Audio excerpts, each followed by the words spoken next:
Alam mo ba that the na connector word, when placed next to a noun, is used to provide a descriptor for that noun? Well, there are 4 types of descriptors, and we'll talk about them in this lesson. Do not confuse the connector na with the adverb na, a totally different word which means now or already. The na connector word functions as a qualifier for a noun by providing a descriptor. Maliit na aso. Payat na bata. Malapit na puno. One important rule about the na connector is that if the preceding word ends in a vowel, the na is replaced by adding the suffix ng to that word. Malaki na aso becomes malaking aso. Mataba na bata becomes matabang bata.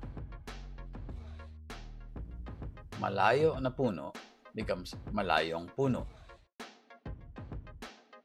Now remember, this rule only applies if the preceding word ends in a vowel. Sometimes that word may actually end in ng. Matapang na pulis.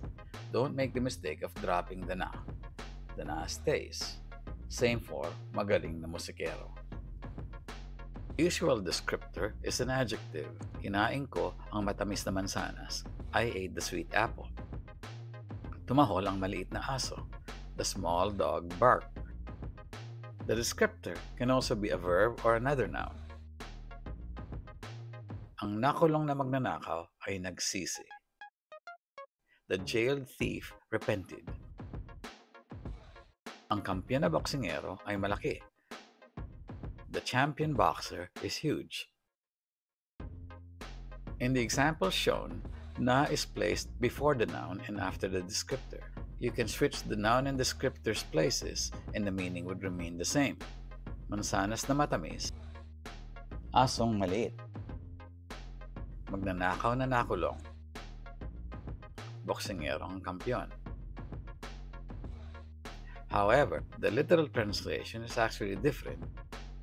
Apple that is sweet, dog which is small, thief who was jailed, boxer who is champion. This translation shows that the subordinate clause can always serve as a description of the noun. Na translates directly to the conjunctions that, which, who, whom, or whose. To learn more about clauses and conjunctions, check the video from Dahil to Kahit Na. Kinain ko ang mansanas na binili mo. I ate the apple that you bought. Nagsisi ang magnanakaw na hinuli ng pulis. The thief who was caught by the policeman repented. Nanalo ang boksingerong ang trainer ay si Ed. The boxer whose trainer is Ed won.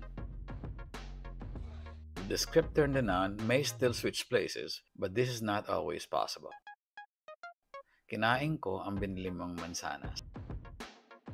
Nagsisi ang hinuli ng pulis na magnanakaw.